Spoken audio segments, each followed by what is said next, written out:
And I don't think we can just pin it on one player. This is Sheila Johnson, co-owner of the Washington Mystics, reacting to Indiana Fever rookie Caitlin Clark being named Time Athlete of the Year and gracing the cover of the magazine. I feel really bad because I've seen so many players of color that are equally as talented, and they never got the recognition that they should have. And I think right now, it is time for that to happen. So last night, we read Time magazine where Caitlin Clark was named Athlete of the Year. Why couldn't they have put the whole WNBA on that cover and said, the WNBA is the league of the year because of all the talent that we have? That is quite a take. It's giving Dr. Jill Biden vibes, if you know what I mean. As she celebrated LSU's victory over Iowa, Dr. Jill suggested both teams come to the White House. So I know we'll have the champions come to the White House. We always do. So, we'll have LSU come. But you know what? I'm going to tell Joe, I think Iowa should come too because they played such a good game. Problem is, that's never been done before. Now, more from Johnson. Because when you just keep singling out one player, it creates hard feelings. And so now you're starting to hear stories of racism within the WNBA, and I don't want to hear that. We have got to operate and become stronger as a league and respect everybody that's playing and their talents. I understand what she's trying to do. I really do. But I just respectfully disagree. Let's take her team, just as an example. To cater to Clark and the high demand for tickets, the Washington Mystics would move their games from their usual 4,200 seat arena to Capital One Arena, which holds around some 20,000 people. Per Basketball Reference, Clark was the most viewed WNBA player on their website in not just one state or two states, not even, where she played collegiately and where she's from, Iowa, or where she plays professionally now in Indiana, but all 50 states. It needs to be stated, okay? The WNBA was on this path. Caitlin Clark just accelerated it. Viewership numbers with Caitlin Clark are astronomical. She is a big draw. Yeah. She brings in all the things. We know this. We've said this. And yes, the games where she's not playing have lower viewership. But in the WNBA playoffs, and we'll use the semifinals as the example, the WNBA playoff semifinal games where Caitlin obviously is not in it because her team lost are still breaking records from previous WNBA years, are still cracking 1 million viewers. And let one of the greatest hoopers in WNBA history, Sue Bird, spell it out for you.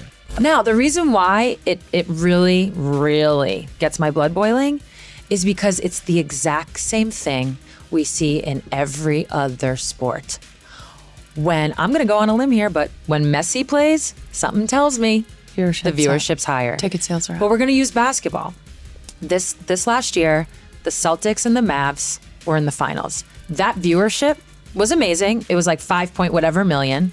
Amazing. Lower than the previous years. Lower than when LeBron's in it. Lower than when Steph Curry's in it. Why? And yet, we don't hear anyone on the Celtics and the Mavs. That is not how this works. It's because there's some players that are just so transcendent that the viewership's going to be insane no matter what. Great. And it has nothing to do with the other players, the other teams. And that's the part that I'm really understanding. To piggyback off of that, per the Washington Post, Clark, who is 22 years of age, clearly took the WNBA to new heights by every important business metric. They list attendance, television ratings, merchandise sales, and social media engagement. And to Johnson's point about why not put the whole WNBA as a league on the cover, Time tried that already when the United States women's national soccer team won the World Cup, and they received a ton of backlash because the title of the award is Athlete of the Year, not plural, nor League of the year. Meanwhile, Lexi Brown of the Los Angeles Sparks saw Johnson's comments and tweeted her responses from her private account on Twitter, saying that after having to move her team's games to a bigger arena when they played the Fever is absolutely insane, she wrote, adding, "Can we please stop taking steps backwards?" She also didn't even mention her own stellar rookie. Just unserious. Brown would go on to say, "So much negative discourse and non-basketball topics. Can't wait to change that, and who can disagree with her?" Johnson's comments have not just ruffled the feathers of fans, but clearly some in the league as well. The WNBA is at an inflection point where we're starting to really go up. And I don't want us to lose that momentum. What is happening now is perfect. But as I've also told many, many of our players, I said, this is just the canary in the coal mine. We have got to be careful because we're now entering into a new political climate.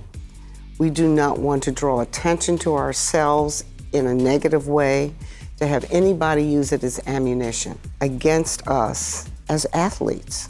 What I found to be interesting, timing-wise, was this.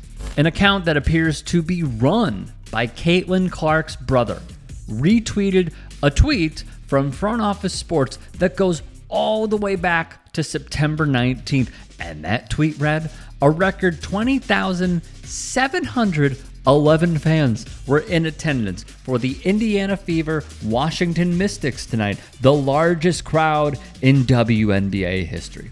A subtle shot? Maybe. Personally, I think so.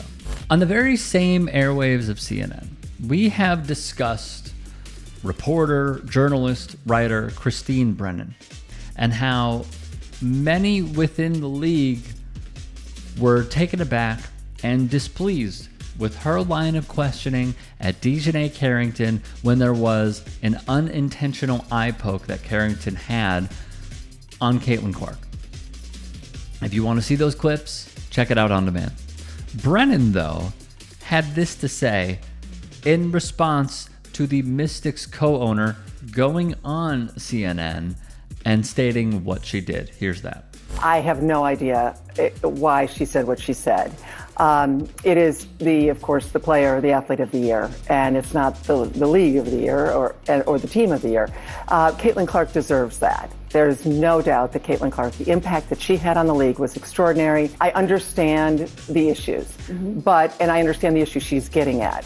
But why she chose that, where Caitlin has these great answers in the Time magazine piece, she talks about her adoration for and respect for the role models, the black women, the 70% black league. She grew up idolizing Maya Moore. In closing, here's what I say. I want to go back to something very quickly, and that is the WNBA was already a very good product. It was already improving year over year, and the numbers lay bare at this reality. I do not believe what Sheila Johnson is doing is helpful in the slightest. I just don't. I think when she tries to paint this picture of, well, some people are just going to hold it against her. First off, if they do that, then that's fine. They're entitled to it. We can have a discussion on whether it's accurate or not. But, you know, and then she tried blaming the media, which is just it's such low-hanging fruit. But what really gets me is, how would you fit the whole WNBA in the photo? Or would you just put the WNBA logo? I think what we need to realize is, once again, the popularity of the league was already growing without Caitlin Clark being there. She just made it reach new heights a lot quicker. And there are some who will disagree and say, you know, maybe it was Simone Biles. I think Elle Duncan's argument, I align with that if it wasn't Caitlin Clark, probably would have been Simone Biles. But to see the success that they have had, and for Sheila Johnson, if we're being brutally honest here, to benefit financially, not just from the gate when it comes to the WNBA, but her own team moving those games to Capital One Arena. It's laughable. And I find myself questioning, number one, why say this? You know, like, there's so many things we don't hear in the boardroom. Like, I appreciate it because we now know how she truly feels, but why say this publicly when you could just keep it in the boardroom? And secondly, it truly does feel like those who are higher ups within the league office, or even, you know, mega millionaires like Sheila Johnson, WNBA Commissioner Kathy Engelbert, are they trying to ruin the product for basketball fans everywhere? Engelbert's comments about, you know, making the similarity to the Great White Hope and Magic Johnson versus Larry Bird and all that stuff in the face of actual racism that the players were facing from fans of the league was a preposterous statement. But now we have so many dominoes falling. And I question, like, do y'all not want this league to succeed? Do you guys want more people to be turned off by it? Because that's what you're doing. You're alienating your own fan base that you've added. So I question where these conversations are coming from and why they are so comfortable having them on a mainstream network like this. I'd love to continue the conversation, though. Leave a thought in the comments section below. I'll meet you there.